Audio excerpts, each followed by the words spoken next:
All right. Hey, everybody. Today I have a very, very special guest with me.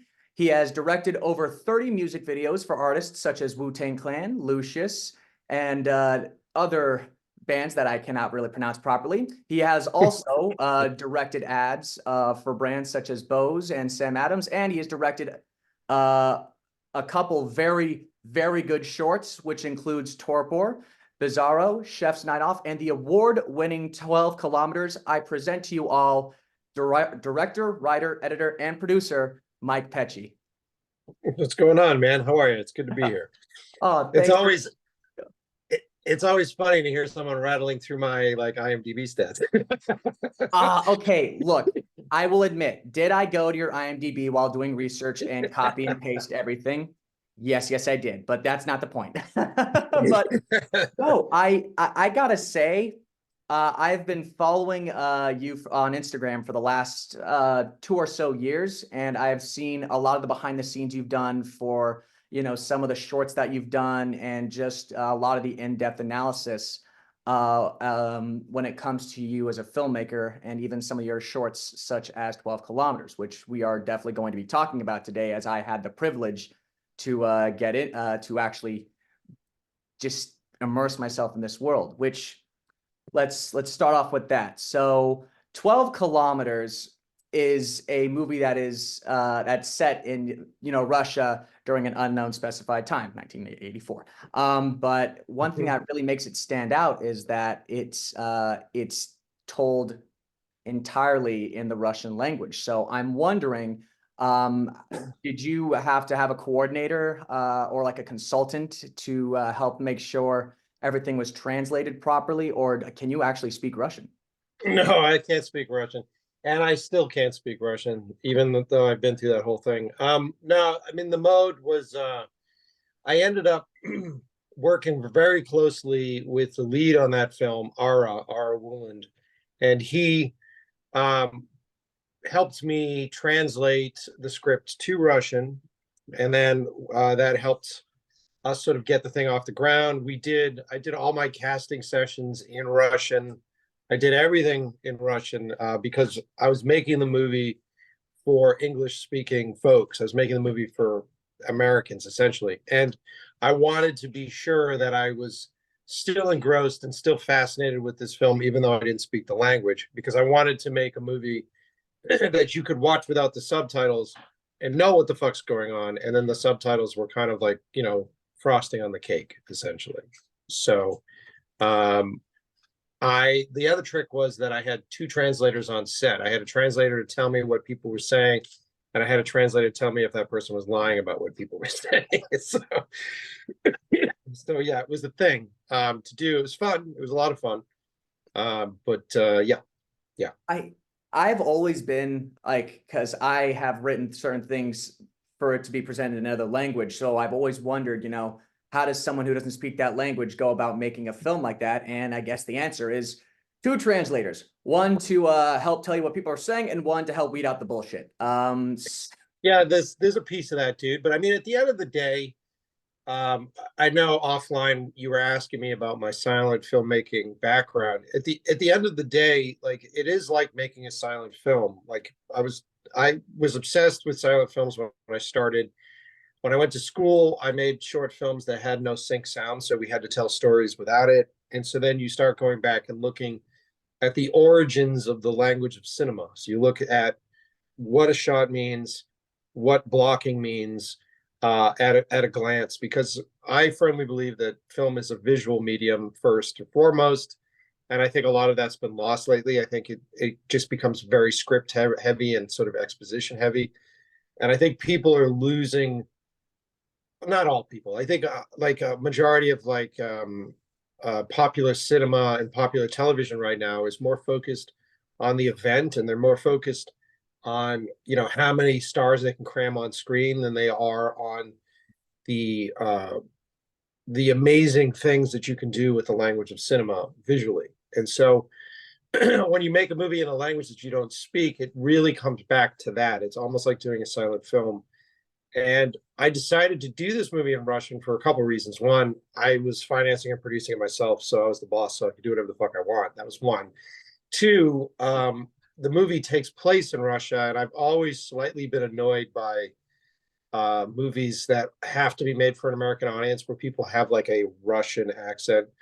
I've had Peter Stormare on the show, actor Peter Stormare on my podcast, and we were joking about that. He gets cast as a Russian bad guy all the time, and he's not even Russian, which is funny. Isn't he like Danish or like Swedish?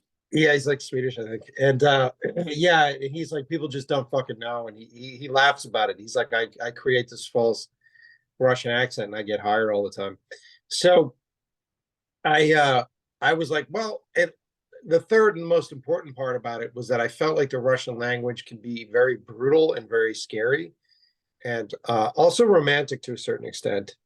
And I thought it would play a really great character in the film for people that don't speak the language. So yeah, it was definitely a challenge, but I think the byproduct of that challenge was that I was hyper focused on all my skills as far as a visual storyteller were concerned. And it really sort of came to culmination when I was editing, and I didn't have anything translated in the edit. And I just sat down and I cut it based upon speech patterns. So I would watch the wide shot and I would listen to the speech patterns. And generally I know what was said because I wrote the original script, but I'd listen to the speech patterns and I started to cut the scenes and the coverage based upon the speech patterns. And then I had a Russian come in and watch my cut, and I only screwed up twice. There was like two different shots where I had doubled up what they were saying. And so you can do it. You just really have to re-immerse yourself into the origins of film and the language of cinema. So that's really interesting that you brought that up, because it does seem like to you, and correct me if I'm wrong, to you, it seems that the actual visuals of movies, of cinema, is the most important aspect when it comes to filmmaking. Would you agree or disagree? Well, I mean, that's a strong statement. I think that statement can be misconstrued. I think what it comes down to is that when you're talking about, if you're talking about, and I'm gonna steal from Francis Ford Coppola, because I just saw a video where he was talking about this. Mm-hmm. And he said all of these art mediums are made up of small parts, like molecules, you know. And if you were talking about water, and if you break water up into its different molecules, like you can start to make different things with that, hydrogen peroxide and everything else. And you just have to understand what those molecules are to make up water. And in film, the molecules essentially are shots. If you're talking about writing, if you're talking about writing a book or writing something, the molecules are sentences. And so you build these sentences, and then each of these sentences become a paragraph, and then each of those paragraphs become a book or whatever that ends up being. And so with film, it's shots. And so each shot can mean something. And to use Coppola's reference, I'm totally going to rip from him. He was saying that you can have a shot of a courthouse. And so, like, if you just have a shot of a courthouse, a wide shot of a courthouse, then people understand that we're going to be going somehow connected to that courthouse. We're going to be going into that courthouse. It's got something to do with the law. There's some sort of trial. There's something that's happening. And so just a wide shot conveys all that in the language of cinema. You could change that and then have that a courthouse with the shadow of someone hanging from a gallows in front of that courthouse. Now, what does that shot mean? That means all sorts of different things. Like, what sort of culture are we in at this point? What time period are we in? We're hanging people based upon the law. We're hanging stuff, and it's all based upon this one shot. And then you're taking these shots and you're montaging them together, and you're editing them together. So now, what is the meaning of a close-up mean when it's put up against an insert? And what does this mean? What does that mean? And so there is this whole unseen, unspoken language of cinema, which I like that it really is for the general audience, because you really don't want the general audience too hyper-focused on that. But that is the driving force behind the emotions of a film. Now, I also feel like film is 50% audio. So on top of all that stuff, you have this tool, which is this invisible palette of emotion triggers, which is audio and music and sound design. And that also is running at the same time. And so the combination of those two things are cinema. And the most valuable thing in cinema is a solid script because it's a blueprint and it tells you where you're going to go and helps drive the ship to where you need to be. Um, and I think, and I rely on great screenplays. I work with a really great writer, Will Simmons, and it's very important to have that. But when we write and we do stuff, we know that we're writing for cinema and we're not writing for like a stage play. We're not writing for radio. And I think there's a lot of content out there that likes to save money by doing that, by just writing scenes and sequences where it's two people staring at each other and just like, it's like we're running from zombies and we have to go gather supplies. So let's break into this building and then we have to be out of that building in like 2 minutes, right? And so then if it's a television show, they go in there and then they stop and they go, I don't like the fact that you slept with my best friend's sister. You know what I mean? And then they start to have a fucking conversation looking at each other in this space when you're just like, dude, I thought the main goal here was to get supplies and survive. And I think that is a accurate definition, I think, of a lot of the stuff that we're seeing right now, which is just exposition, written out shit that's just sort of spilled. And you can really see the difference with a lot of these really great auteur filmmakers. And auteur is a really dirty word because auteur basically means like they're sort of like a dictator. Yeah, it's also a dictator term that I don't believe in. I think it's more artist filmmakers like Denis, who does Dune and everything else. Like Dune, the first Dune is more of a visual essay and a visual poem than it is, the dumping of all of that text that comes from those books. Oh my God. So that's a longer rant, but no. I would say that I am a firm believer and a firm student in the visual language of cinema. By no means does that discredit writers, because that's incredibly important. And does it not discredit dialogue? That's incredibly important. I just feel like I can also tell a story without either of those. That's also fascinating. No, and that's what's interesting is that what I took away from that is simply you realize that with a water molecule, you need both the hydrogen and the oxygen to create it. However, it just so happens your emphasis is more focused on the hydrogen molecules than the oxygen. You're not going to discredit the oxygen. You know it's important, but it's just your focus is a little more on the hydrogen rather than. Yeah. I mean, it's not even necessarily my focus, and I want to make sure I get this right. It's okay, of course. At its core, a movie is image, image, image. That's it. So it's like a wide shot, a close up, and a medium shot. At its core, you cannot have a movie without those. Of course not. Like you can have a movie without all that other stuff, but you cannot not have a movie without that stuff. And I think those core elements aren't generally, this is a generalized statement, I think those core elements aren't utilized to their fullest at this point in time because of budget restrictions, time restrictions, and also it's not necessarily the sexy thing to make a YouTube tutorial video. You know what I mean? So yeah, unfortunately so. But with that being said, something that actually really, it's like with 12 kilometers, I'm guessing you said you financed it all yourself. So I'm guessing you were working with a budget that may not be as high as other shorts or other films, so to speak. But one thing that I was really captivated by, and this is also just something that I've seen through a lot of the work that you've done, and that is your love of practical effects. You use a lot of practical effects, and what I'm wondering is does it come from, like Sam Raimi said, does it come from a love or does it come from a need? I think it's both. I think that the main reason why I love to do practical effects so much is because I get to share it with my collaborators as we do it. which means that it will become better. Whenever I have to do my own level of compositing or my own level of like making stuff on the computer by myself, it's usually just by myself. And there's a a big period of that time where all that tech is really changing so quickly that a lot of it is learning how to do that stuff.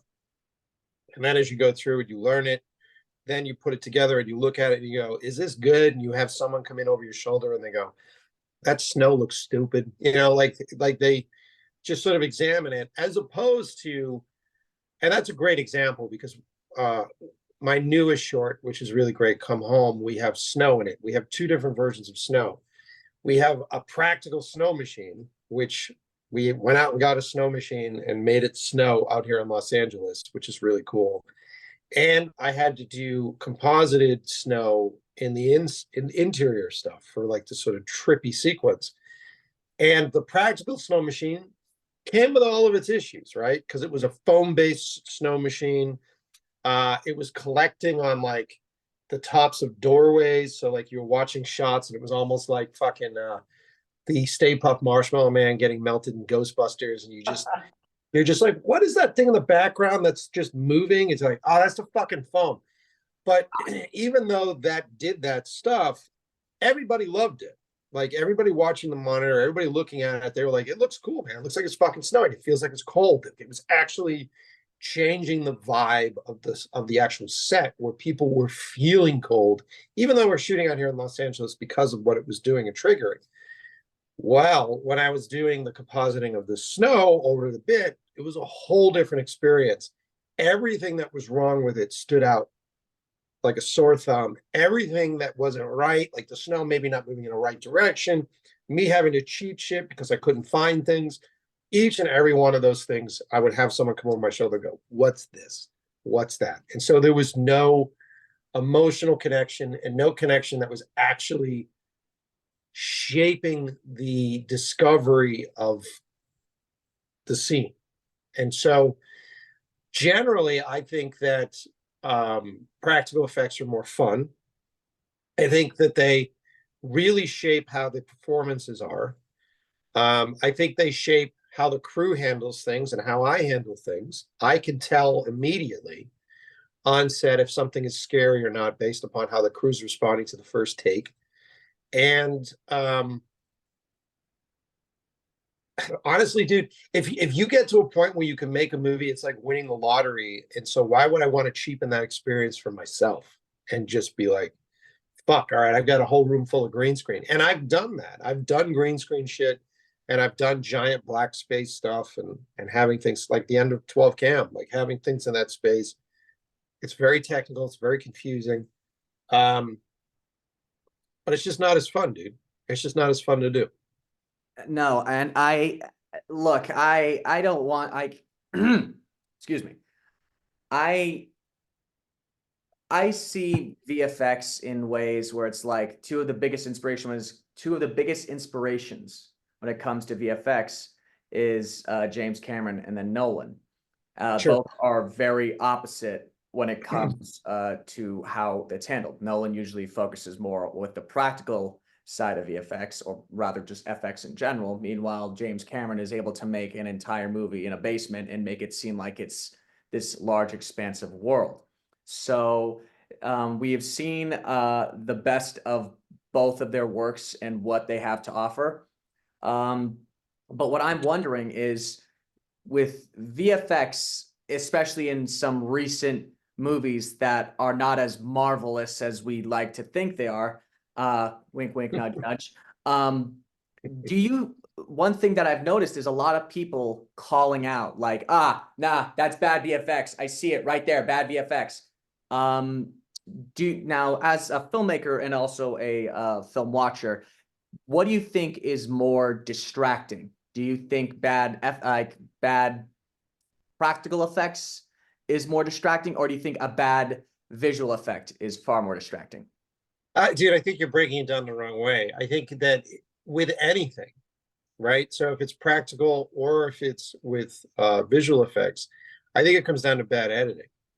And so the trick with any of it is that you just put it on the screen just long enough for your imagination to go, I think I'm seeing this thing. And then you cut off for a couple reasons. One, it's the whole difference between reading a book and watching a movie. When you read a book, you have no visual reference other than whatever cover art that they've done for the book, right? So you, as you read this book, if it's a scary book, if it's sort of like a fantasy book, you're going through your own personal history and identifying different characters based upon people that you know or you've experienced or you've seen. So right off the bat, you're forming a strong bond and connection to the material because you're reading about the lead character and you're trying to decide whether or not you are that lead character. You're trying to decide whether or not your girlfriend is that lead character. And you're going through this process of like identifying it. So now you've built this person in your brain and you're going on a story with that visual representation of that person. Of course, no one's ever going to be able to make a movie that is as good or equals your personal connection that you've made with that. The same theory can be done with movies. So if you're doing a movie, of course, everything is visually oriented. So I'm guiding and shaping you down this path.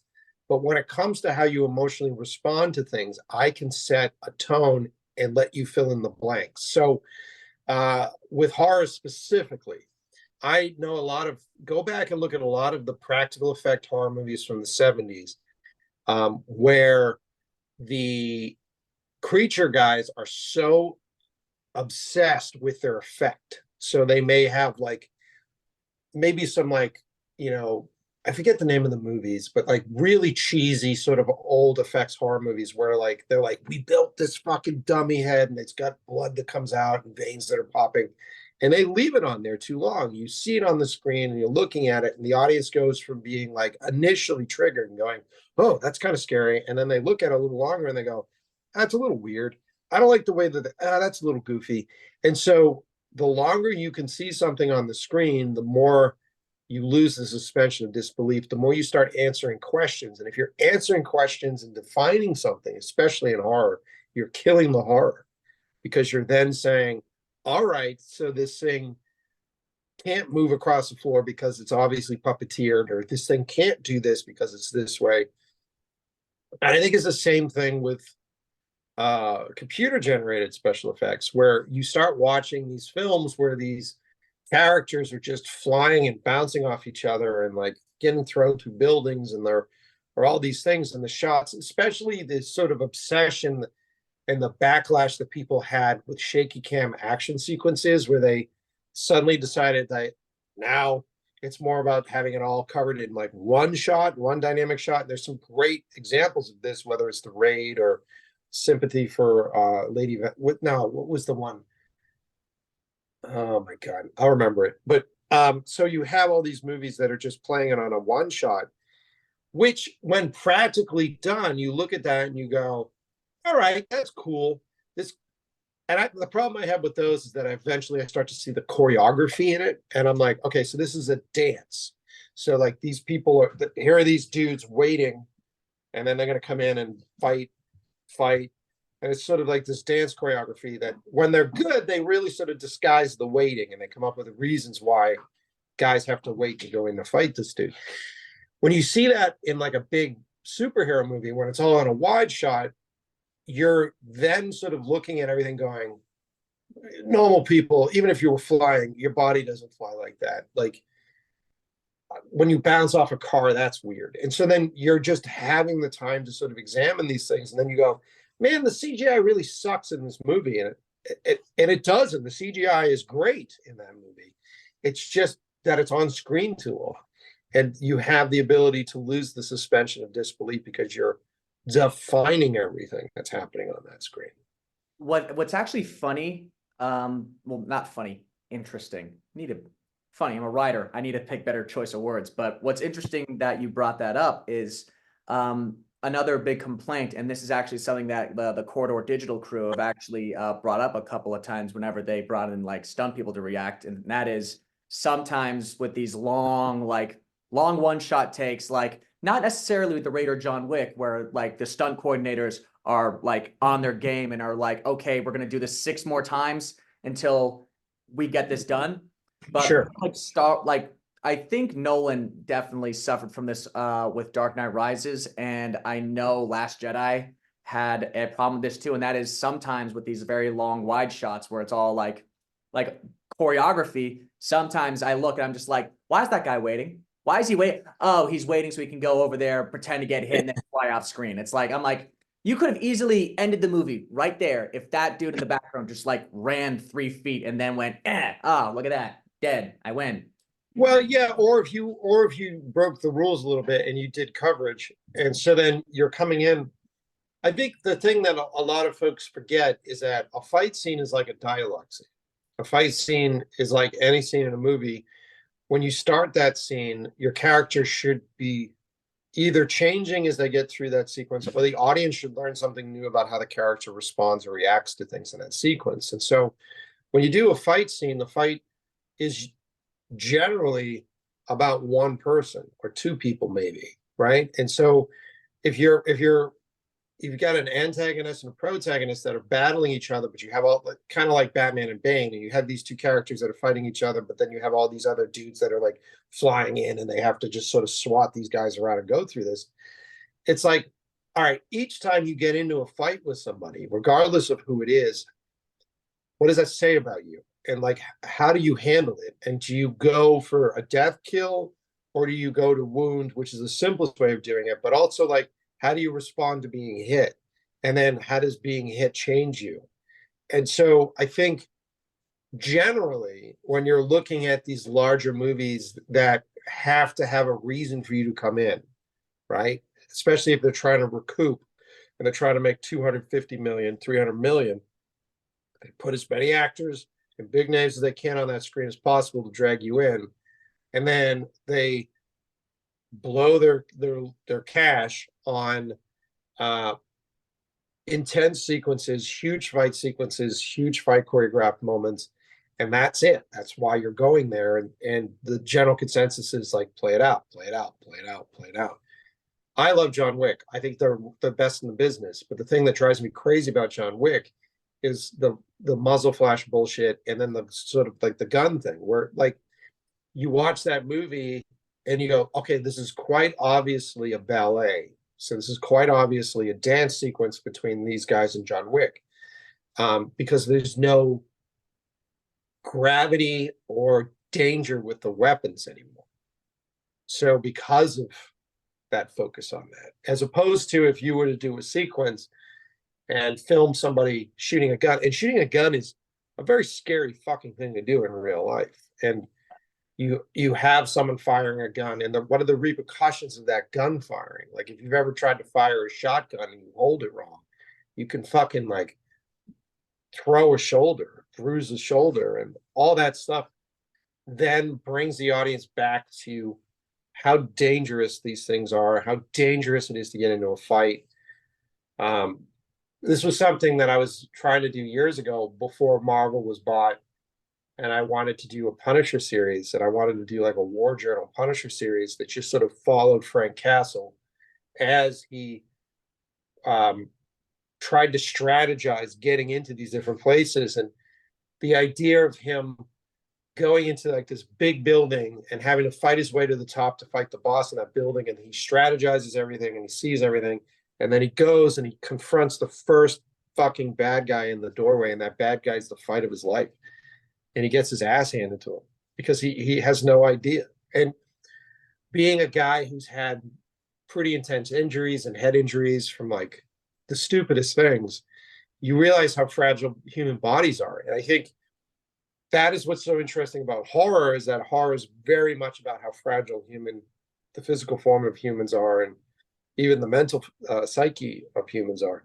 But I feel like when you start to get into action, if you weigh too heavily on that, it goes from being a PG-13 to a fucking R instantly, because of the gravity of and the consequence of a punch.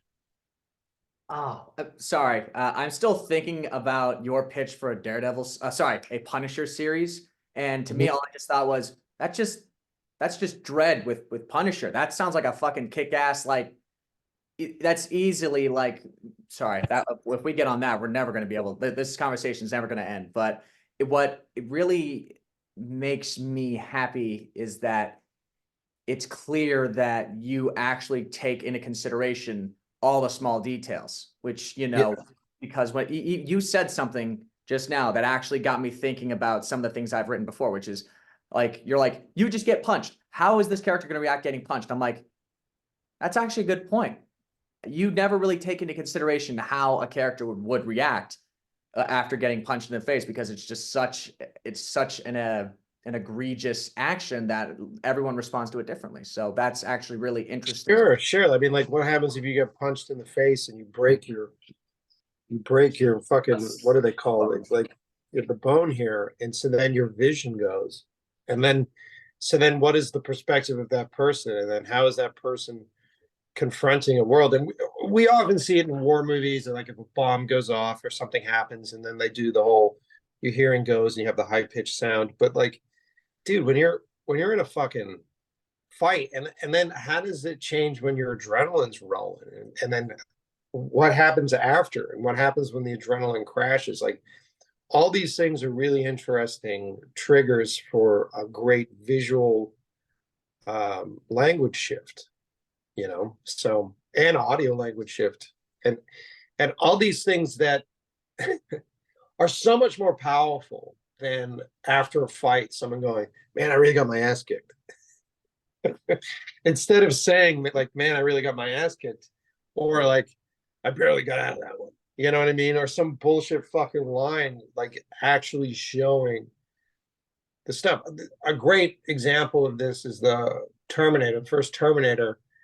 And when Arnold has to go back, and he does such a great job of revealing that he's a robot, but he has to go back and then sort of mend himself and go through yeah, dude. Like, Oh, I saw that when I was, oh God, how old was I when I saw that? When I saw the first Terminator, I, I think I was 11. I was 11 when I saw the first Terminator, because that was one of the first R-rated movies I've ever seen. And that scene to this day, like, don't get me wrong, The Matrix was the first real R-rated movie I've ever seen, and I can handle watching Neo take the fucking needle out of his arm. That's easy. That's easy. That the needle in the back of the head, easy. Watching Arnold take a scalpel and like, and even now, like with the eye of a filmmaker, knowing how a lot of this shit works, like I can tell, oh, that's clearly an animatronic head pulling out like a fake eyeball, but it's done so well to the point where you're just like, oh God, keep that yeah, shit away from me. it's a pure example of like the beauty of practical stuff. Even though you look at that, you go, that's quite obviously not a real Arnold. He does leave it on screen long enough. And then when you dig into that scalpel, you dig into that eyeball, there's enough things happening practically with whatever sort of silicones or whatever they're using for that thing that you can relate to them and go, probably if I was to scrape my eyeball out, like the bottom lip would curl and like roll up like that. That fucks with me. And it's like, it's funny the things that I had a psychologist on our podcast, and we talked about the psychology of horror. And we talked about there are specific things that you can do to a person in a horror movie that will register across borders, it'll register across language, it'll register across anything. And it's like simple shit. Like if you fuck with someone's nose, if you fuck with someone's fingernails, if you fuck with someone's teeth, that across the board gets that response. And so, um, yeah, man, like it's visceral, it's identifiable, it's the reason why you do this sort of thing, you know? My goodness. Sorry.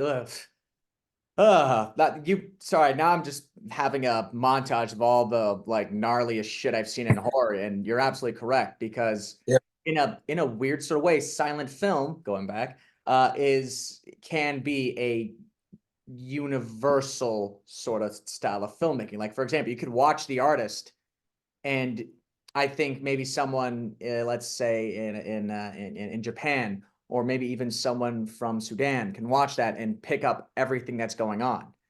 sure. And I think the same in a very weird way does work with horror, because I feel like everyone can relate to like smashing their hand. Everyone can relate to like some innate sense of pain. And that the way you just described that, sorry, sorry. I Well, got yeah. I mean, and then it gets cool, right? Because then you go, all right, so those are the extremes. Like if I was cooking, that's me putting too much salt on the cheeseburger. That's like the extreme of that shit. But then you start to understand that there is a subtle version of that language when you watch two people on screen and one person is standing taller than the other person's looking up at that person. There's a whole lot of unspoken stuff that you're going, all right, is there a power dynamic here? And if there is a shift that happens in that, is there a power dynamic that changed there? Like all those things become part of that language, that unspoken language that runs across the board. And it's dangerous to say something like silent film, because when most people or young people hear that, they go, ugh, silent film, there's no sound. Or they go, black and white, ugh, I don't like black and white because there's no color. But you have to realize that most people watching content right now are watching silent content because they're on TikTok or they're on Instagram in a space where they can't use sound, and they're just scrubbing and scrolling through this stuff. And they're still having an emotional response to a puppy getting pet. They're having an emotional response to like what it looks like when you squeeze a cheeseburger and fucking grease comes out of it. Or, you know, if you see someone that's incredibly attractive doing something, you're still having that emotional response without audio. So I try.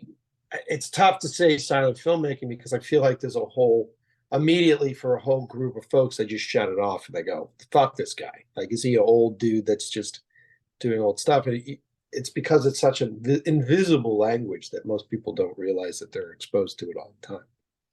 that's actually a really intelligent way of putting at least that concept alone. And before we get into, because you seem to have a very innate understanding of how, like blocking, you're a director who clearly knows his shit. Before we get into your work with music videos as well as ads, because I'd love to hear how you tackle those.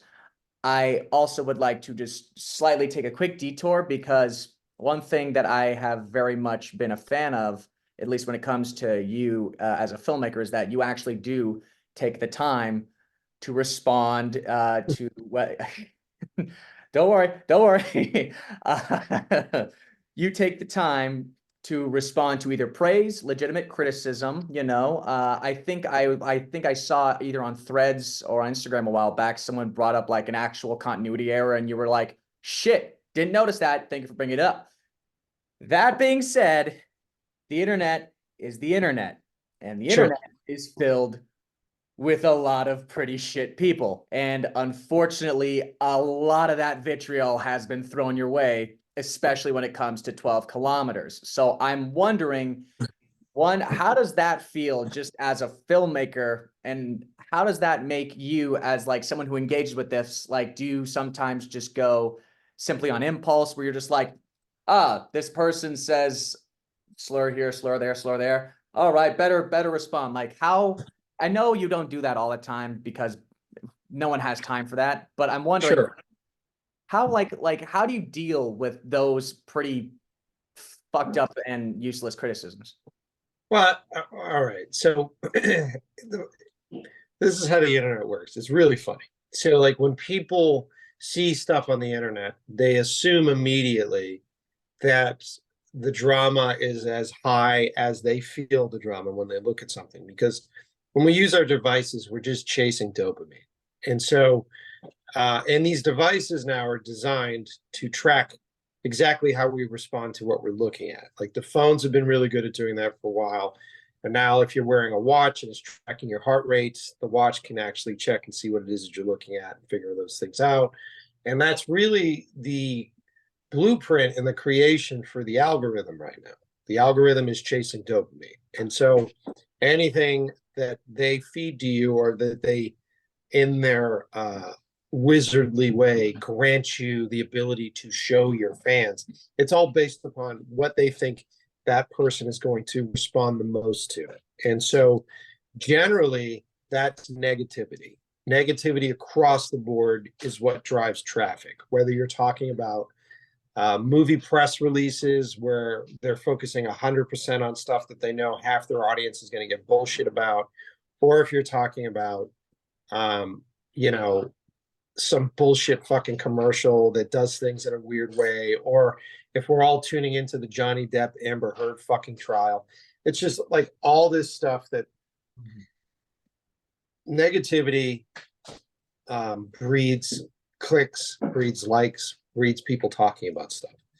I will post on my wall, and I did today, I will post positive reviews from 12 Cam because I like the fact that my fans spend the time and they go write positive reviews. And there's something really nice about, I would be excited if I wrote a review for the new Ridley Scott movie and then he posted my review. That to me was, it's like, talk about engagement. And I'm not comparing myself to Ridley, I'm just saying. So as a filmmaker, I like to do what I wish I had. I wish that I could go back in time when I was a kid and listen to a weekly podcast with David Fincher on that show. And he was explaining how he did things. And so I try to be as engaged as I can because I know in our business right now, the power is audience and the power is fans. And you don't need to have 1 million fans. You just need to have 1,000 fans that are going to be there every fucking day and buy your shit and tune into your stuff. And that keeps you going. And so I've been hyper focused on fan stuff for a while because I love it too. I mean, there's something about being a filmmaker and making movies for the internet, which sucks, where you're just making your content, you're putting all your heart and soul into content, and then you're just like fucking setting in adrift in the sea of shit that is out there that some random dude might stumble across and then watch it after watching a puppy video and like getting ready to watch a tutorial on how to use a lawnmower. And then he's watching your movie in the interim of that. And you're just like, ugh. And so with 12 KM, I made that movie as a proof of concept for a feature. And that was the reason I did it. We had a feature film script that was written, so I made it as a proof of concept. And because of all that, it got me in the room with all these amazing people like Ridley Scott and all these folks. And that movie did its job. So that short did its job. It got me in the space. I was at no point was going to show the general public. At no point was I going to release it online for free or do anything. And the only reason why it went anywhere was because on my podcast or on someone else's podcast, I just made a joke. And so a bunch of the fans were like, how come we can never see this movie that you're talking about? What is this film? What is this 12 Cam movie? And I jokingly said, look, the only way you're going to be able to see this film is if you write to me and send me your 3 favorite horror movies. And if I agree with you, I'll send you a link. That's it.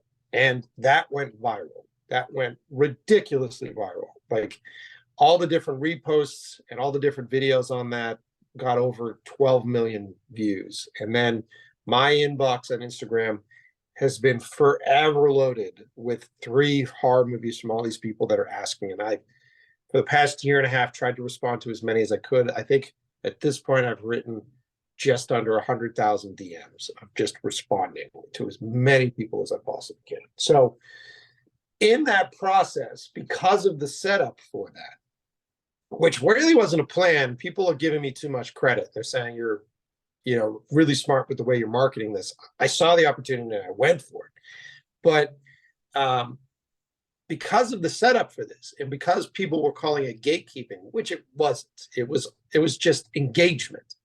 My call to you was, if you want to see my movie, engage with me. Send me your movies. And anybody that spends the time sending their 3 favorite horror movies and explaining why they like those movies, they get a fucking link, regardless of whether or not I agree with them on the being the best horror movies, because that's not as important as me. It's like doing a screening and me standing in the doorway to the theater, and everybody that comes in, I go, hey, I'm Mike, what's happening? Hi. And so essentially, I wanted to do that for the internet, because otherwise, I dumped this movie about a bunch of Russian dudes, all subtitled, and it goes fucking nowhere. because it doesn't fit into the aggressive algorithm of, well, this isn't like the other horror movie that did well, or this isn't, fucking puppies, and so I just curved hard into that. So the results of that is I do this long explanation for it. The results of that are that some folks right off the bat were just pissed that they couldn't just get it without having to do that. They're like, who's this guy, and the pretentiousness of this guy, which I understand because of the way that they processed it. And so I think a lot of people are jacked, they're juiced, right? Because they're seeing this thing and they go, fuck this guy or fuck this stuff. And now their dopamine's rushing. And part of that is that they know that I'm reachable. Unlike Disney or unlike any of these other companies, I'm reachable. So they'll write me something and they'll go like, your mother should fucking die, blah, blah, blah, blah, blah. And they'll write like all this stuff, which my first response is, I laugh hysterically at it because it's like, dude, you're fucking jazzed. Like there's something really funny about the fact that you're losing your shit. All right. And so then I'll read through the comments, and sometimes there's a comment that's there that hits a nerve. And I think it's funny that anybody that watches a movie for a hot second thinks that the filmmaker doesn't know what they fucked up on, because I've literally watched that movie 2,000 times doing all the edits. I know everything in that movie. I know every ounce of how that movie works and all the restrictions and all the reasons why it had to be what it was. So when someone's like, this shot were kind of fucked up, instead of it affecting me, because it doesn't, I've already been through that. I already beat myself up for that before you even saw the fucking movie. So I look at this and I go, all right, this is where this person comes from. I'll have someone go, and they'll lead with this. They'll go, I really don't like the color correction in the movie. And I go, okay, so this guy's either a professional colorist or someone that wants to be a professional colorist. So that's the first thing that I think of. Two, they're a movie nerd that's really trying to connect with a director and potentially try to get a job out of this. That's also a big thing that happens. And so when you read these things, you go, all right, it becomes a psychological examination. And unlike most people, I then will respond. And so what happens first is that I'll just write something and go, hey man, how are you? I appreciate you watching the movie. And immediately, 90% of the time, the person goes, oh shit, I'm sorry, I was being a dick. Like that's their first response, is like, I'm being a dick. And I go, yeah, the internet's not a void, brother. Like I'm here. And what did you like about the movie? What did you not like about the movie? And then a conversation starts. And then most of the time I get diehard fans that come from that conversation. So I could be a hurt little boy and respond to these people and go like, it's hurting my feelings. I'm like, really fuck with it. But then I'd be missing on an opportunity to make new fans. And so that becomes a positive aspect of it. That's actually one of the reasons why I think Zack Snyder has simply become as big as he has, is because during the whole snap, and by the way, this is coming from an actual diehard fan himself, and that is he actually took the time to engage and, and be like, hey, hey, that's good criticism. But if like, this is what we kind of did, this is the reason why it is what it is. And it's like, I don't know, part of me, I'm kind of in the same boat as you. I would love it if Ridley Scott just like got in his jammies, turned on like a fan Zoom, is like, all right, so this is what I did for this movie. This is what I did for that movie. Sure. I mean, just to have that engagement and to feel closer to the artist. And I think our business is so full of gatekeepers, that real gatekeepers, that the audience is so distant from the artist. And I like to be connected with these folks. And I'll be clear about it. Like Zack Snyder may respond politely because he has a lot of money behind him, but a lot of the stuff I don't need to. And I think the people that I get really aggressive with are the people that are incredibly rude. Like the people that are just like, I deserve this. And you're like, do you though? Like, and I found that there has been a lot of fun in if you're a real dick, I'll repost your shit. I'll repost it. And so if you're a real dick about stuff, it goes up because I need you to understand the same way that I understand when I put a movie up that I'm going to get responses on that movie. If you comment publicly, you're also going to get responses on that.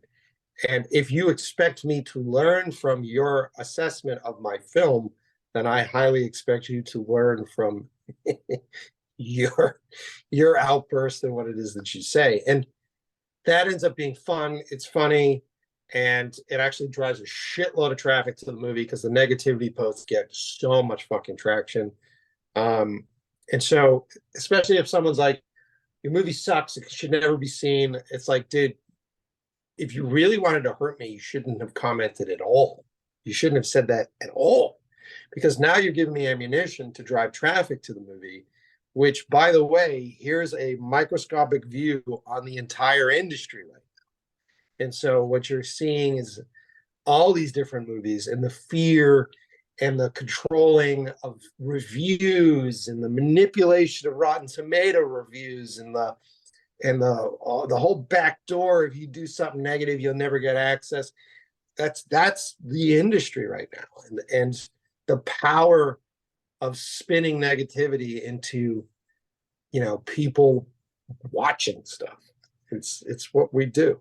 So It really is. And I mean, what was it? Like, what was it? I think Joker, Hogwarts Legacy both broke grounds in sales simply because there was a bunch of online negative reactions and it started seeping into the mainstream to the point where people are like, okay, I'm starting to hear about this from like my friends and family. I need to figure out what this is all about because like I feel like I'm being left out on something.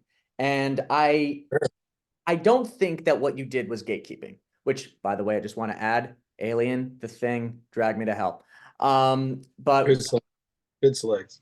no, of course. And I I do think what you did was actually extraordinarily brilliant when it comes to marketing because yeah, sure, like you made a film. And a lot of people I know have made films that are never going to see a light of day because it's just practice for them. They're like, I'm getting ready for something that's going to happen down the line, but I need to make sure that I can do this now.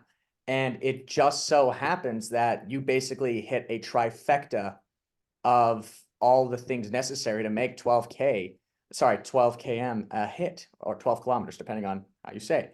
And yeah, and the funny thing is it's got nothing to do with the fucking movie. And the thing that's so interesting about it, thank God the movie's good, because then the follow through's good. So I could do that same marketing scheme with nothing, and in the beginning start to garner attention and start to garner that stuff. And that is a business strategy for a lot of big cinema right now. Not big cinema, big movies right now, is like, let's just drag up some fucking shit and then you roll with it. Thankfully, with 12 cam, because of all the hard work of my crew and the actors and the talent, it's a great fucking movie. And it's a movie that you watch and you're just enthralled with because there's so many things going on. And we leave it very open-ended. And the biggest complaint that I get from that film is people are like, it's not long enough. Can you please make it longer? And I have to explain to them, I'm like, it's a proof of concept.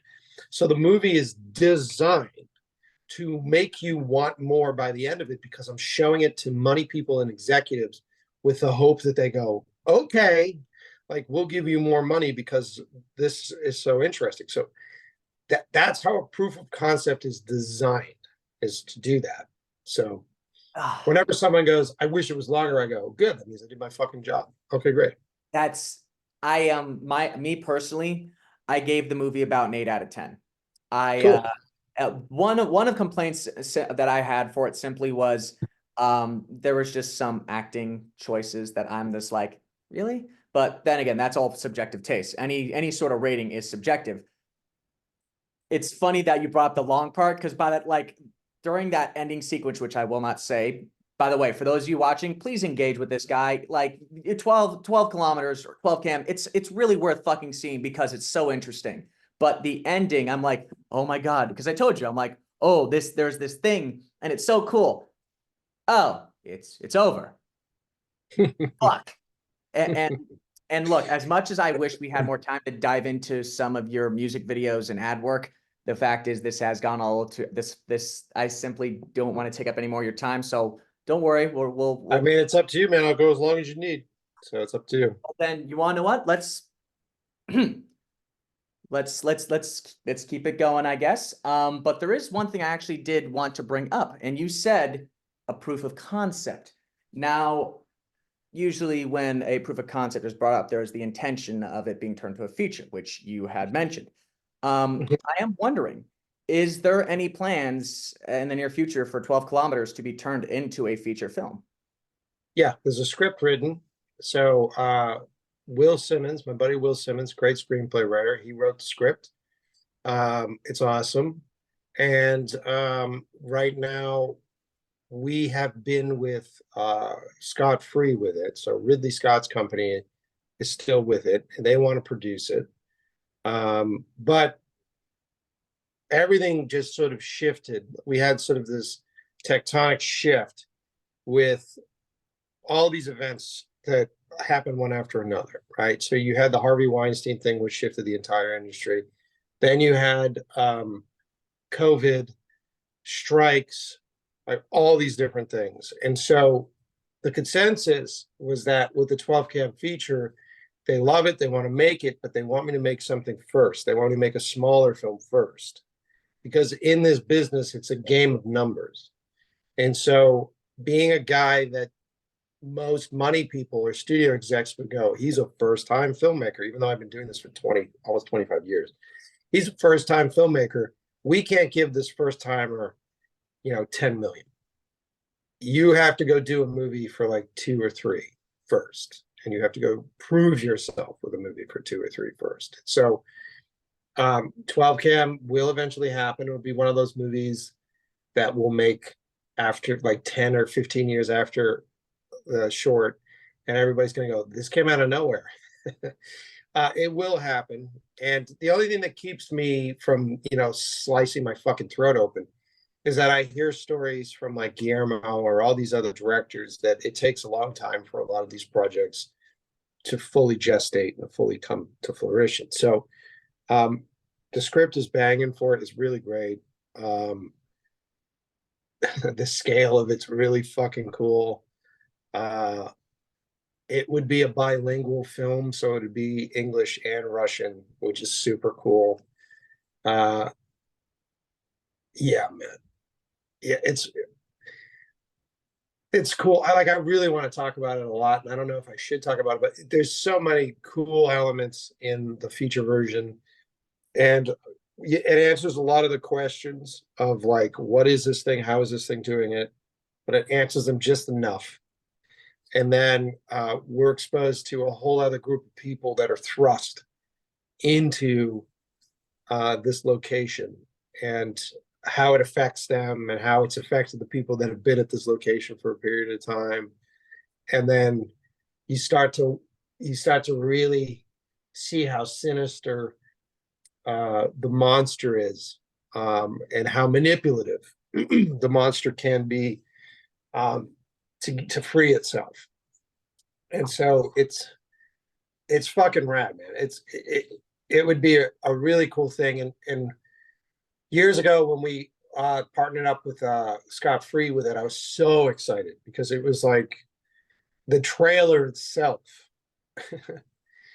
Because the way it works, if you're a first-time director, you partner up with a production company, you partner up with somebody that has a name and has a clout, so that way the audience can be drawn into it. Because, well, I mean, now a lot of people know my name because of how viral the short went, but prior to that, it would be like a film by Mike Pecci. They go, who the fuck is this guy? It doesn't have any value. And so teaming up with Scott Free, it would be like from Ridley Scott, and if you saw the trailer, it'd be like from Ridley Scott, the director of Alien, Prometheus, etc., etc., etc. And then you're seeing my visuals and you're seeing my stuff as a fucking audience goer. I'd just be like, holy fuck, like we're now back. We're now going back to the origins of Ridley. And then you would see my name and you would see all my stuff after that. So that was incredibly exciting and still is incredibly exciting. I think working with that company over any of the other companies that we've talked to, there's this level of artistry and production and production design and everything that comes with the prestige of that company that really excited me about that partnership. Golly, I know it's been in development since just shy of 2017. But you Yeah. know, it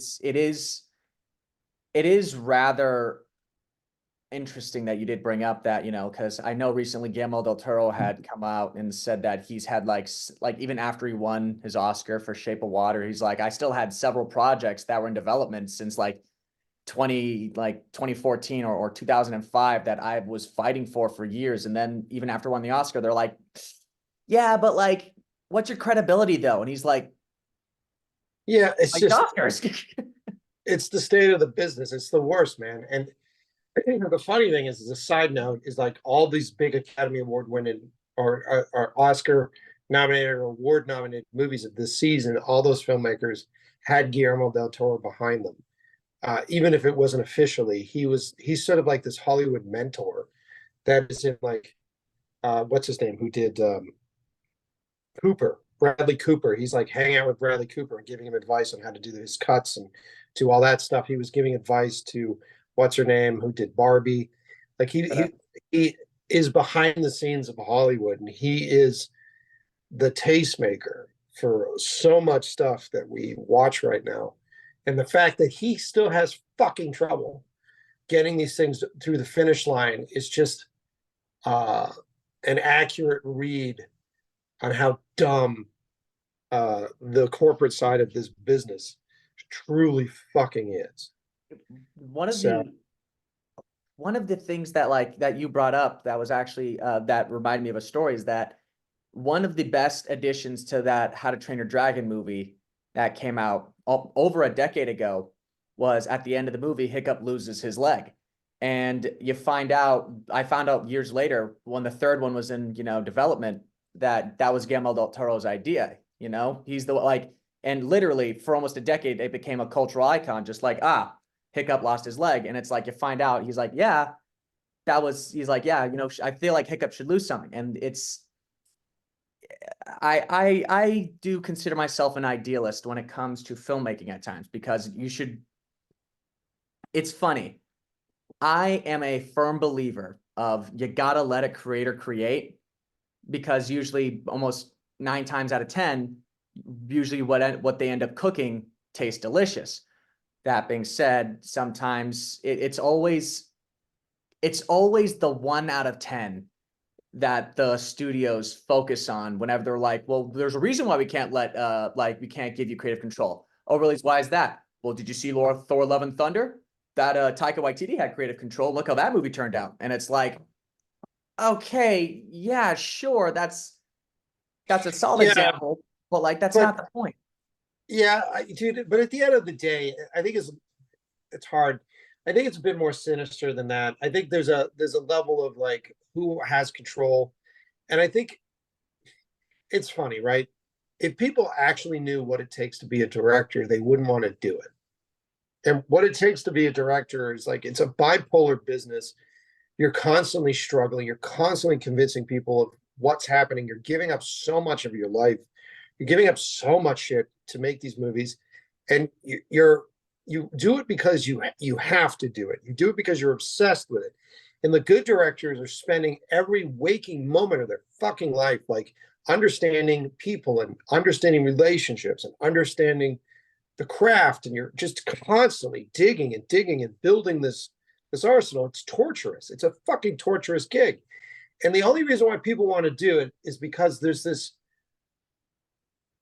veil of power that comes with it, where people are like, because a lot of people want to be the fucking boss, man, and they want to prove to people that were in their lives that they can do this. And I'm the guy that made the decisions, or I'm the woman that has been in charge of this thing, and I'm the fucking genius because of all of this marketing around directors. And you don't see people clamoring to be fucking plumbers. You don't see people fighting over each other to become electricians or fucking drywallers. And directing is that.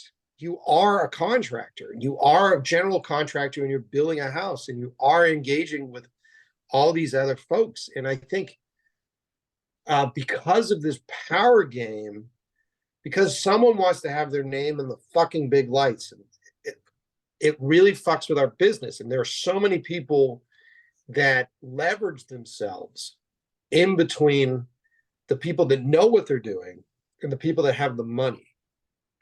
And that's what Hollywood is. And I just had a meeting last night. I'm not going to say any names. I had a meeting last night and we were joking about it because he's a client and he's like, you guys pretty much do everything. He's like, you can do every aspect of a production.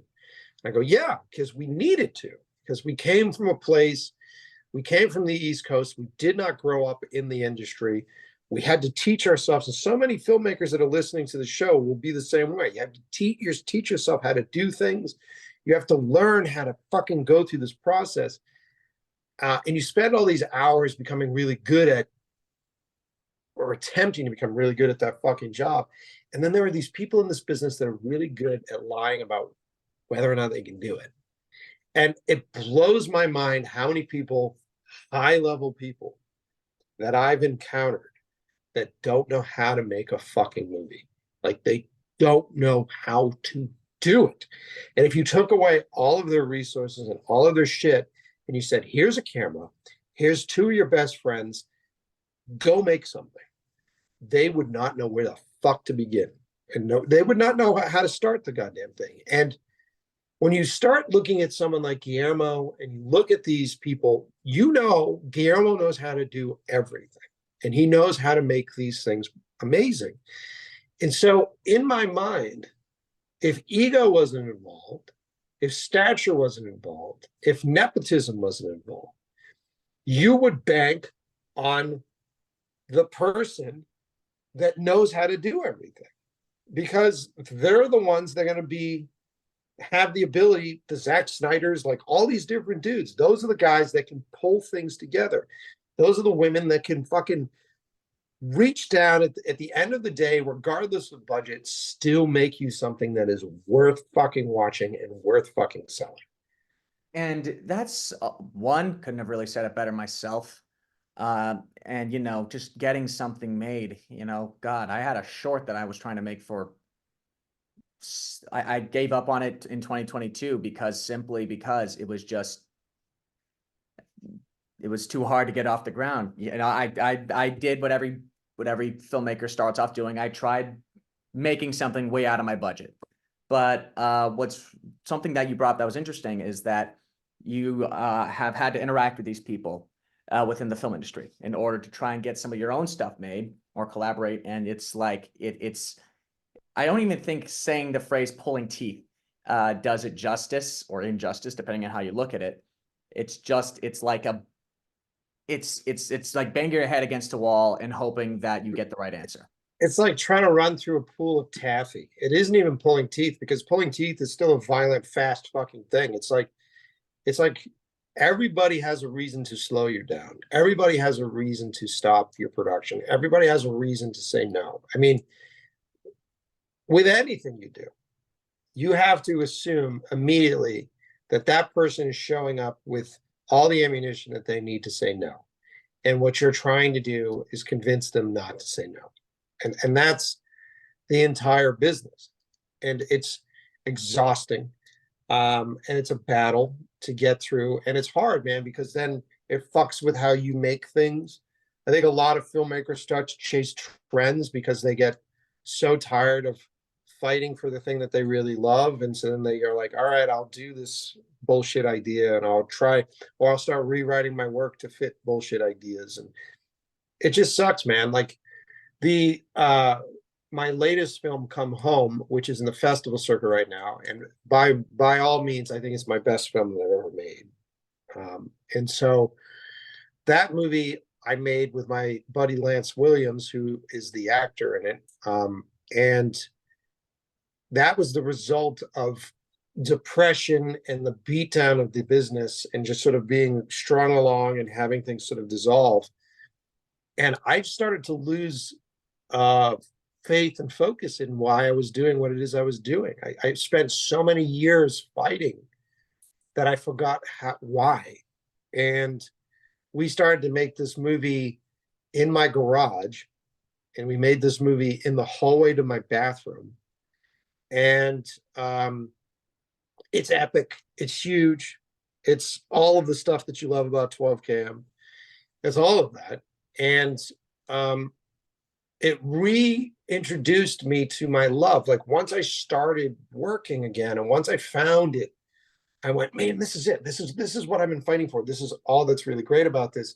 And then that passion that I found and that Lance found as we built this thing together, that passion made something incredibly special. And all the people that work with me and the effects guys and all the stuff and the monster guys and all that shit, they all came together and it was just building and building and building. And then it was like, fuck, this is it.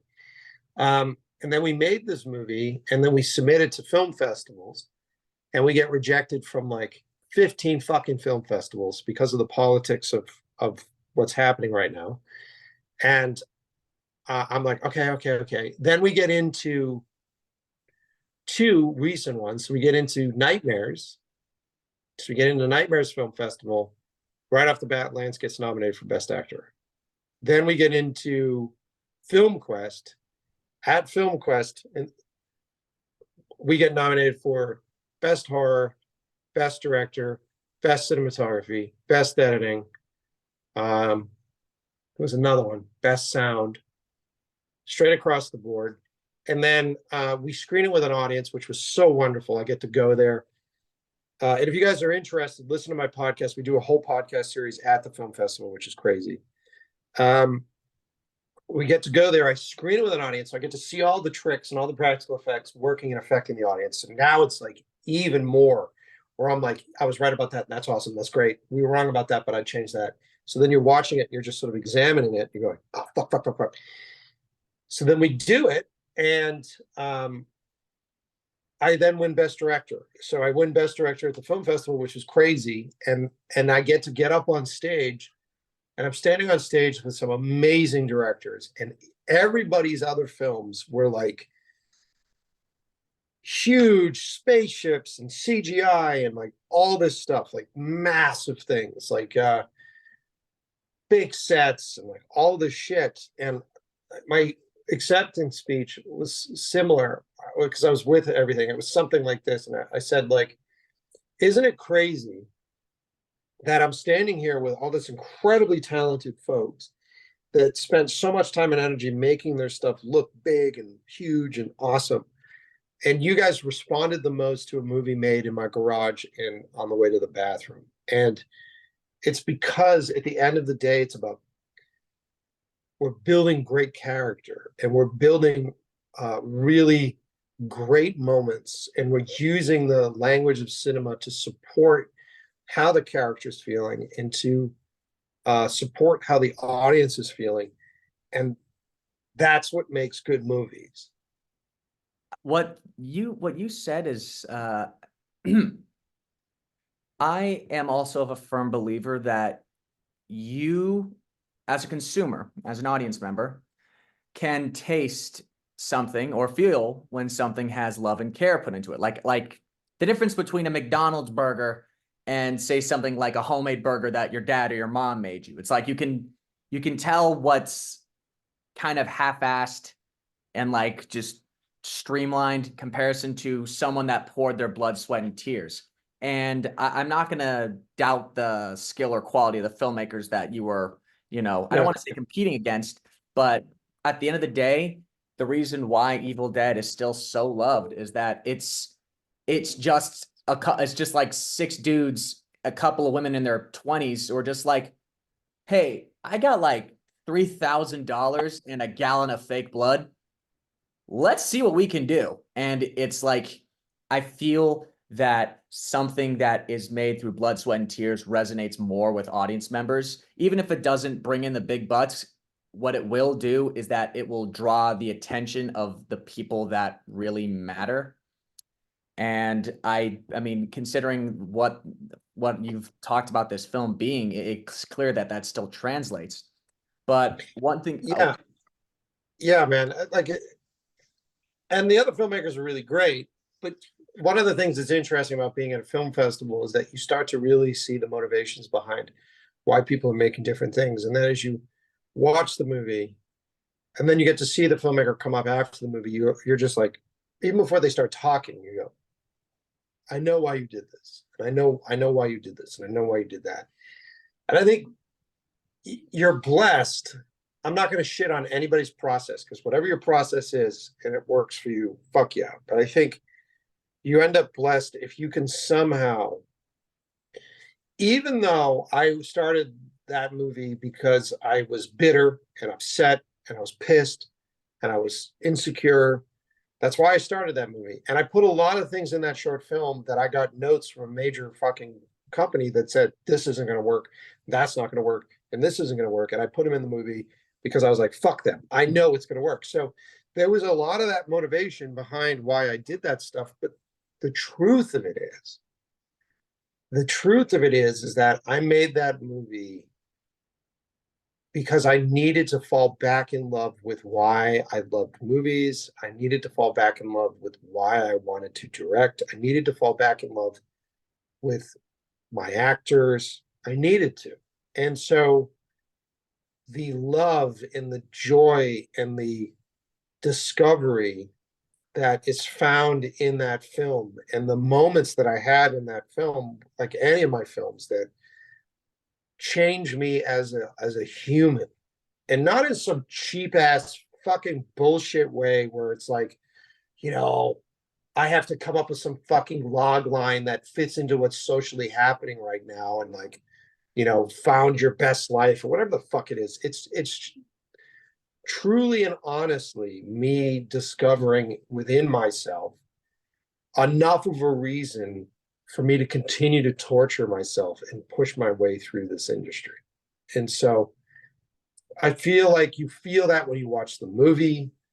I feel like you feel whatever Lance was going through because he had some solid shit he was going through at the same time. And when people watch the movie, there's a big alcoholism issue with it. And a lot of people come up to me afterwards and they go, are you a recovering alcoholic? Are you recovering with this stuff? I said, no, but I know folks, and I was very cautious about it. But more importantly, it's the emotional journey that resonates regardless of what the plight is. And so anyway, that's me ranting on a movie that you haven't seen yet. Yeah. Well, It's hopefully cool. I have the chance to watch it very soon. Bao,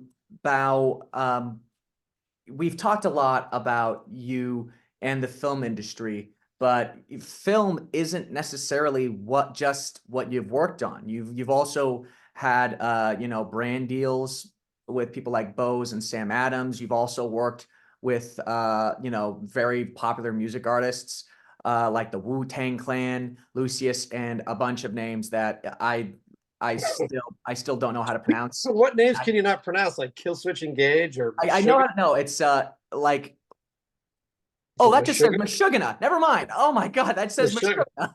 I It's knew Meshuggah. I should Yeah. know this, but That's funny. That's funny. I just should have spelled. Okay, point being, what are some noticeable differences, which I'm sure there are plenty when it comes to, you know, working with brands and working with like musical artists in comparison to like working with like execs from like financing studios? Like what are some of the biggest noticeable differences that you have seen? Well, I mean, as far as directing is concerned, there's a huge difference between being a film director and being a commercial director, and even being um, a music video director. So when you are a film director and you're making a movie, especially if you're making your own movie, it's all about you. Like you're the center of it. You're the one taking the brunt of everything. You're the one designing the idea. You're the one putting together the stuff. You're the one leading the ship. You're going to be the one that gets shit on when it doesn't work. You're going to be the one that takes the responsibility. So filmmaking and being a film director, that's what that is. And the mistake I think a lot of young filmmakers make when they get out of film school or they start, and I made it, is that you take that same mentality into these other mediums. And you sort of go in there and you go, all right, I got hired by this band and I'm going to make a short film in this band's music video. And that short film is then going to go on to help me get a feature film made by a studio. Well, the big wake up is that I've got all these music videos. No studio exec gives a fuck about any music video they've ever made. They don't even count them. They're not even counted. So then you're doing an injustice to the band, right? Because at the end of the day, you have to examine it and go, well, what is the purpose of a music video? The purpose of a music video at one point was to sell CDs. That no longer exist. These days, it's about building a personality or a visual brand for an artist. That's a big part of it. And then it's usually to sell tickets or merch. So that's what a music video is for. So then when you understand that that's the deal, and you also understand that the band's going to take the brunt of the music video. So if the music video sucks, they'll go like, man, Wu-Tang made a real shit fucking music video. Like all of that stuff, they're taking the brunt of all of it. So then you understand like, all right, so it's my job to use my skills and use my language to help this artist tell the story that represents them at this time period. And that may be me writing an idea and saying, hey, I know who you are and I know who you think you want to be. And so what if I write something really cool that supports that? Or that might be me hanging out with them, like when we did all the Kill Switch Engage videos and understanding where they were at that time period and just saying like, these guys want to be known as a brotherhood. They want to be known as fun dudes, and the experience is a lot of fun. So then it was about building these ideas and these things that really showcase that, really showcase the reforming of this band. And so, and even now, because I don't do a lot of music video directing because the industry's kind of shitty and it's dead and they don't pay for anything. And so now I'm at a point where if I'm going to do a music video, I do it for friends because I want to hang out with them. But my fiance Gina does a lot of music video stuff, so I'll work as sort of like the quiet guy behind the scenes, and I'll work and help her do stuff. She's incredibly talented. She doesn't need me, but she has me.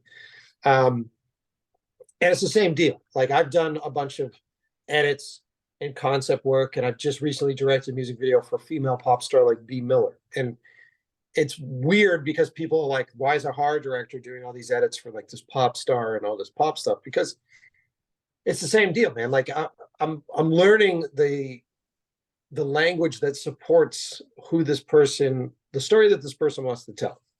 And so it's a lot of fun. Like that stuff can be cool. And then when you get into commercials is a whole other fucking beast. And you realize that if you go into a commercial as a film director going, all right, so they obviously hired me because they like my style and they like my work. So I'm going to come in here and put my style and put my shit into this. And then you read their script and you go, I would change this and I would do that. I would do this. You start to understand that like, it's not working. You're not getting jobs. You're not that guy because it's not about you. With commercials, it's all about the ad agency and the creative directors. And they spend hours and hours and hours trying to convince some asshole with a warehouse full of plastic how to sell it with this idea. And the only reason why they're hiring me to come in is because they don't have the skills to engage with talent, and they don't have the language skills that I have to support their idea for cinema.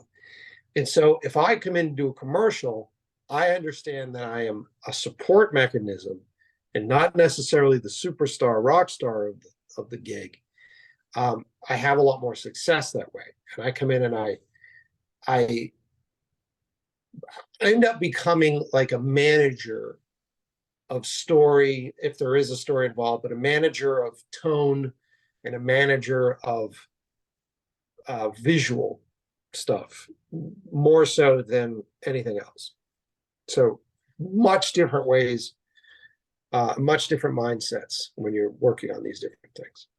That's kind of eye-opening to hear, because trust me, it's funny, you're like you telling like how a novice filmmaker may go into a music video with a mindset. I'm not gonna lie, as you know, I'm 26, you know, I still have a whole career in front of me that I have a possibility of getting. But for someone like me who thought that, oh, isn't that how it goes? You know, I have an idea, And then and then, if the band likes it, isn't that how it gets made? And just to find out, not really. It's like like you're basically just there to try and consolidate their ideas the best way possible. So that way it's like you can, in a sense, advertise the band. That is eye-opening. Yeah, I mean, it's a level of that. I don't want to say that there isn't any creativity involved. There's a lot of room for creativity. Like you can, if you're good, you can actually examine what the artist needs. And it isn't just the artist, right? You're also communicating with the label, you're communicating with the management team. So you're understanding what you're in for, right? So like as you process it, you go, all right, how into this is the artist to begin with? Does the artist give a fuck? Who wants to make this? Is it just a business move? Is it an artistic move? And right off the bat, you start to sort of filter through that. You go, all right, well, if this is an artistic move, then I spend a lot of time with the artist, and we're going to get to the roots of why that is that they want to make it, what I can bring to this, and how I can make that happen. But if it's a business move, then you start to understand the business side of it. And you go, all right, what are you selling? Like, what is the purpose of this? What is it that you want to do? Are you trying to get more people to sign up and go to the tour? Then this should be some sort of performance thing. And if we're going to do a performance thing, what aspect of this person is the most attractive aspect of this person? And how am I going to be creating a tantalizing, ultimately TikTok video, right, for this person that is going to sell concert tickets? And so if you're thinking about those things as you go into it, you're setting yourself up for a lot more success. The problem is that there isn't a lot of money in this unless you're hitting like sort of like the upper echelon of pop acts. There's not a lot of fucking money in this game. And so I hit a point where I go, all right, there's hours versus reward here. So how many hours am I going to put into this if this fucking label in this band isn't even going to put my name underneath it as a director? Like, what is the reward system here? And I found that with music these days, the reward system is the relationship. And the reward system is being able to say, hey, let's go on this. Like a prime example of this was for Killswitch Engage. And they hired us to do one of their biggest hits. And it's probably the second video that we get the most emails from and comments from still. And we made this back in like over 10 years ago. So it was a video for this song called Always. And initially, the pitch was, hey, we're going to hire you guys. And while we go on tour in Europe, you can come with us on tour in Europe. And we'll shoot this really cool performance-y kind of video throughout Europe. And there's the big draw, right? You're like, cool, I get to go with this band that I really like on tour in Europe. Fuck yeah. All right, we've signed up. We're great. So we're planning for this. And then suddenly the drummer has an accident and he breaks his foot. And so now the drummer isn't playing on tour. They had to replace the drummer on tour. So now we can't do the video because the drummer's not there physically. And so they're like, we get that call and they go, we know you were really excited about this, but we can't do it. Do you have any other ideas for a music video? And do you have any ideas that you can do without the band in it, because we're going to be on tour? And so that day was sort of a crushing blow for us because we were so amped about traveling and doing all this stuff. And suddenly it's no longer there. Very much like how this business works. And so then I was like, well, fuck that. Where do I want to go? I want to go somewhere still. So I'm going to go travel somewhere. And so I knew of this stretch up here on the West Coast of Route 1. And I go, I love that up there. Let's just go Route 1. Who do we want to go with? I have two actor buddies that I love. I want to travel with them. So let's write some piece that goes with them. And I have a small crew of guys that I love. So let's go do this.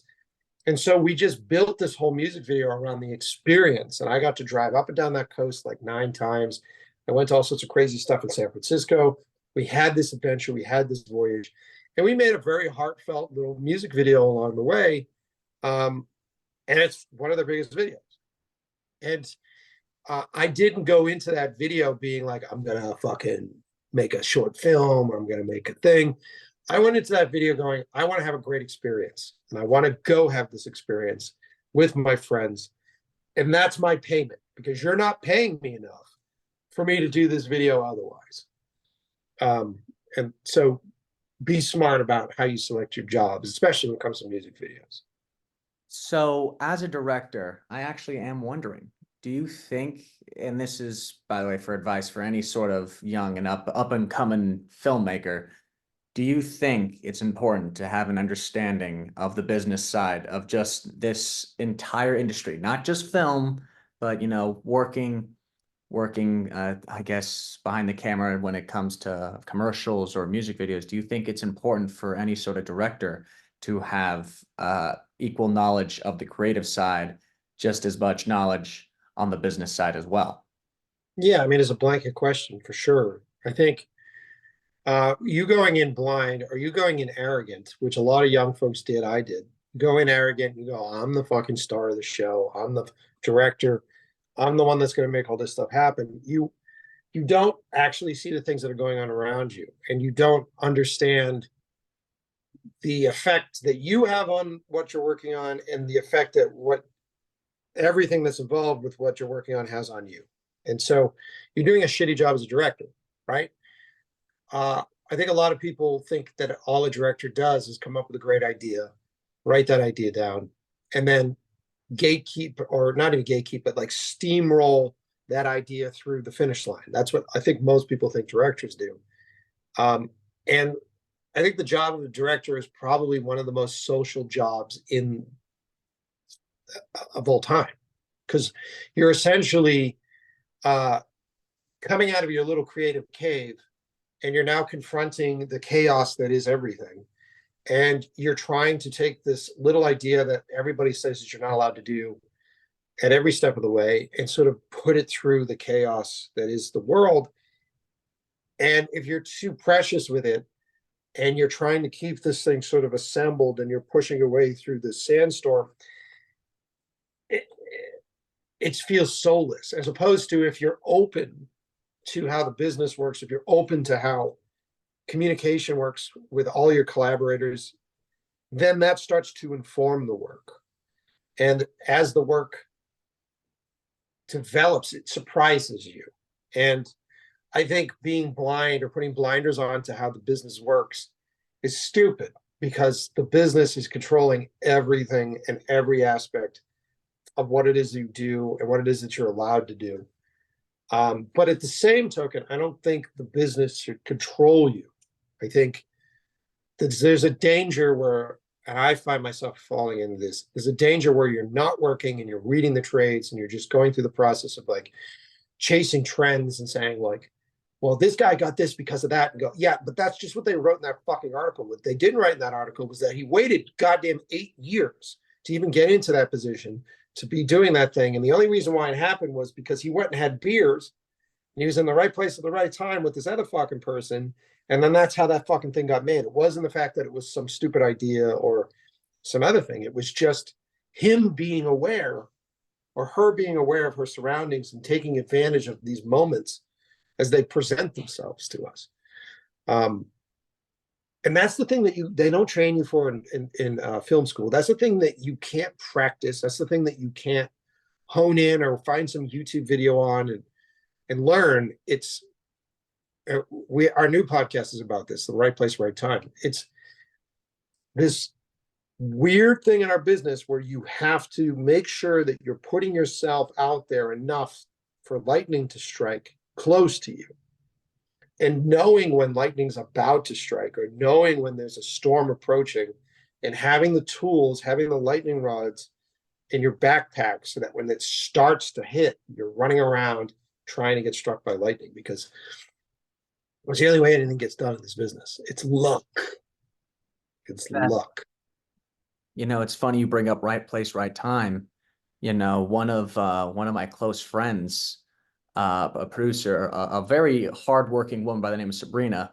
I got invited to the screening of Jefferson Stein's movie Burroughs And it just so happened I was on the Sony lot and I just ran right into her. And it's funny, I've told her a couple of the ideas that I want, and she's just like, that's a really good idea. And it's funny you bring up what is and isn't taught in film school. And it's skill gets you far. It does. Sure, sure, Good communications can get you slightly farther. sure. But you are right. At the end of the day, it really just comes down to right place, right time. And that is not something that can be taught. It's also sucky because it's not something you can bank on. So it's frustrating often, but this is one of the reasons why we're doing this. So me and Lance are doing this podcast called Right Place, Right Time, and we're getting folks on the show to talk about their right place, right time moments, whether they're actors or people that fell in love. Like there are all these different things, and so far we've released 2 episodes. Third comes out tomorrow, but we've recorded like almost 10 episodes at this point, and the streamline that we're seeing is it's about putting yourself in the right mindset and keeping yourself out of the mindset that closes you off to finding yourself in the right place, right time. And uh, it could just be as simple as being, out here in Los Angeles. I think everybody gets so comfortable in their homes and their places, and they're like, I don't want to drive anywhere. And so they don't necessarily go out. And a lot of people become very flaky and they're not very committed to things. But I don't think there has been a time yet that I haven't decided to go against my gut and be like, I'm not going to stay in tonight. I'm going to go do this thing. I got invited to this, or I'm going to go hang out with these friends. Or I'm going to go have some beers. I'm going to go do this thing. There hasn't been a time that I haven't been exposed to something that I wasn't expecting. And so if you put yourself in that mindset and you put yourself out there, the chances of you getting into a position are so much higher than if you're just on Instagram and you're at home and you're doing your stuff. Like just the fucking chances go through the roof. And so it's an interesting new thing that we're doing on this podcast. And I'm coming into it from a very cynical perspective. Lance is coming into it from a very optimistic perspective. And it's a fun listen, I think. So, but yeah. By the way, people, be sure to check out his podcast. Link will be in the description below. But it's been honestly eye-opening talking with you, Mike, because you brought up earlier that sometimes due to the way things are in the industry at the moment, that sometimes you got to tiptoe your way around certain things because you don't know when you're going to get your next job. You don't know. You had like all the minutia. And it's always refreshing to actually get a brutally honest opinion as to how a lot of this shit works, because, ask any person with no money trying to make a short. They'll tell you trying just to get something made is always, always going to be a fucking nightmare. It just Yeah. depends on how much of a nightmare you can make it. And we're nearing the end of our time here. So I actually am going to ask you a question that I usually ask everybody, and that is the whole idea of let creators create. So let's say right now, you have a blank check up to, let's say, maybe $150 million. Okay. What you are allowed to make anything. What would a no holds bar project by Mike Pecci, what would that look like? If I had 150 million, Mhm. I'd split that up. I'd probably make three. And then, I mean, obviously 12 cam is a dream project, and I think everybody would love that. We have this new film. So Who's There is one of my other concepts, and the script for that is amazing. That would be a fun make. And then we're writing a new one right now that I really can't talk about because it's such a great idea. that I don't want anybody else to jump on this idea yet, but that fucking movie. So yeah, if someone walked in with $150 million, I would literally take it and make 3 separate films. And each of those films are radically different, but they all are genre. And I think they would crush. I think the audiences would just love each and every one of them. So yeah, man. Yeah. I mean, I'm ready. Write that fucking check, bro. Same here, bro, honestly. And really, once again, Mike, it has been an absolute pleasure having you on with me today. Everything you've said has been both funny, insightful, and equal parts informative. And I would once again, by the way, for everyone watching, if you would love the chance to check out 12 kilometers, please message Mike on Instagram. Give him a list of your 3 favorite horror films, because I do believe 12 kilometers is 100% worth watch. It is equal parts terrifying, engaging, and leaves you at just the point where you're like, I really want fucking more. So Mike, it has been a pleasure. Thank you so much for being on with me today. Thanks, brother. It's been a good conversation, and I appreciate you watching the film, and I appreciate you giving me the time, dude. Of course, man. Anytime. Take care. Have a good rest of your day. You too.